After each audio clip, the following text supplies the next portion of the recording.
जिस तरीके से हुजूम उमड़ा है, निश्चित तौर पर आज हम सातों की 7 सीट में विजयश्री प्राप्त करने वाले हैं। मैं ज्यादा समय नहीं लूंगा, सभी लोग भाई साहब को सुनना चाहते हैं।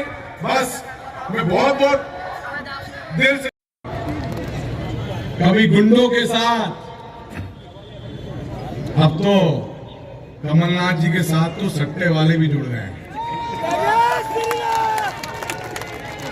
तो इनके साथ मिलकर के ये 43 वर्षों से छिंदवाड़ा को चलते आए हैं। लेकिन अभी जब छिंदवाड़े की जनता ने तय कर लिया कि इनका विकास झूठा है, अब इनका पैसा नहीं चलेगा, इनकी शराब नहीं चलेगी, इनके गुंडे नहीं चलेंगे, तो छिंदवाड़े की जनता को अब ये धर्म के नाम पर, हिंदुत्व के नाम पर चलना चाहते हैं।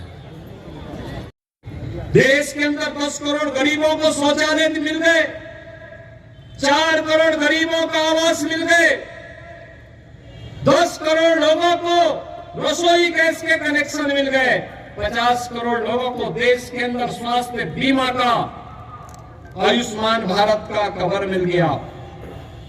कोरोना कालखंड में 80 करोड़ लोगों को 3.5 वर्ष से फ्री में राशन की सुविधा का लाभ भी मिल रहा है और आगामी 5 वर्ष तक इसे चालू रखने के लिए प्रधानमंत्री जी ने घोषणा पहले ही कर दी है। भाइयों बहनों, ये गांव, ये गरीब, ये किसान, ये नौजवान, महिलाएं, दलित, वंचित, वनवासी, जनजातीय, ये कब कांग्रेस के एजेंडे के हिस्से थे?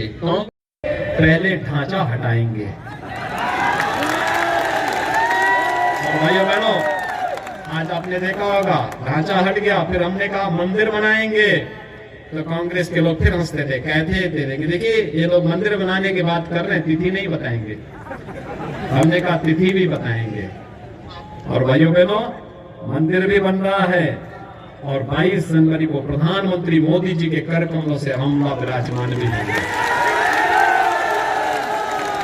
छिंदवाड़ा के आप सभी कार्यकर्ता और आप सभी नागरिकगण अयोध्या में दर्शन करने के लिए 22 जनवरी के बाद आने के इच्छुक है ना?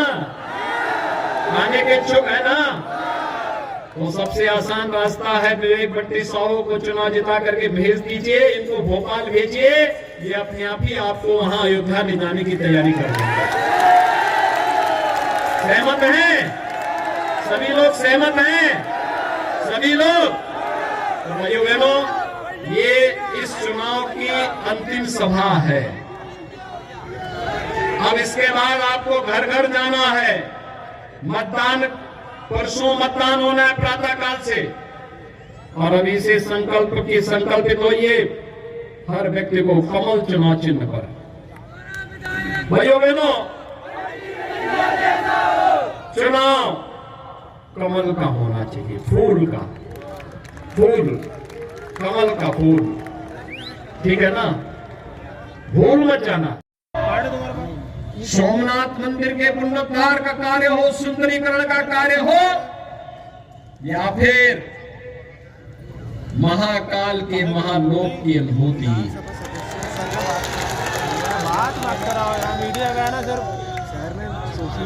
बाबा साहब भीमराव अंबेडकर से जुड़े हुए पंच तीर्थों का निर्माण भी मोदी जी के मार्गदर्शन और नेतृत्व में हुआ है।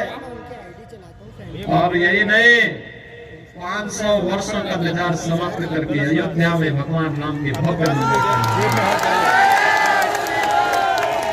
क्या कांग्रेस कर पाती? क्या भाइयों बहनों, कांग्रेस के नेताओं ने तो कहा था कि राम और कृष्ण हुए ही नहीं। संभवतः कमलनाथ जी भी उस कैबिनेट के सदस्य थे जिस कैबिनेट ने एक एफिडेविट दिया था सुप्रीम कोर्ट में कि राम और कृष्ण हुए ही नहीं।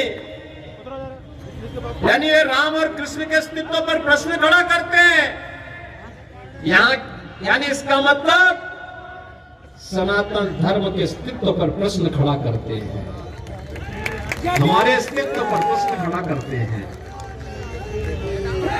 भाइयों बहनों, भारत भारत के अस्तित्व पर प्रश्न खड़ा करती है कांग्रेस। और मैं सबसे पहले आप सबको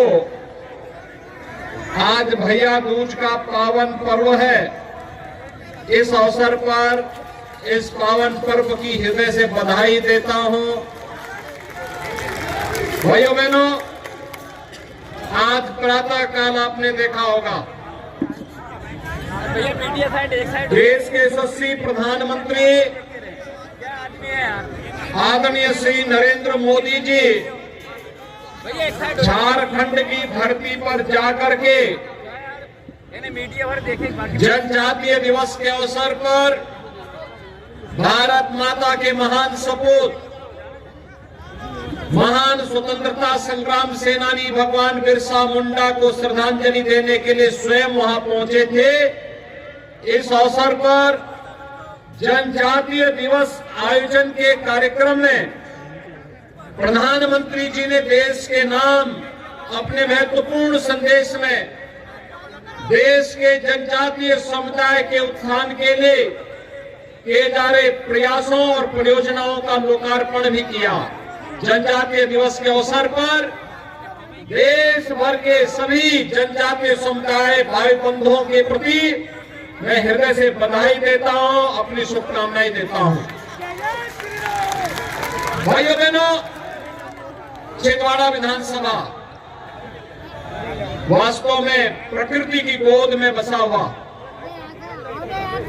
प्रचुर प्राकृतिक संसाधनों से समृद्ध एक ऐसी विधानसभा है भाइयों बहनों, जिस विधानसभा को कांग्रेस ने आजादी के बाद से ही विकास से वंचित रख करके, बुनियादी सुविधाओं से वंचित करके और पीछे धकेलने का काम किया है। और इसीलिए आज मैं आप सबके बीच में आपसे आह्वान करने के लिए आया हूं कि भाइयों बहनों, आपने पिछले 9 वर्ष में देश की तकदीर को बदलते हुए देखा है। एक नए भारत का दर्शन किया है, एक ऐसा भारत वैश्विक मंच पर जो 142 करोड़ भारत के नागरिकों के सम्मान को बढ़ा रही है। एक ऐसा भारत जो दुनिया के अंदर भारत की ताकत का एहसास कर रहा है। एक ऐसा भारत संकट में फंसे हुए मानवता को एक नई राह दिखाने वाला भारत।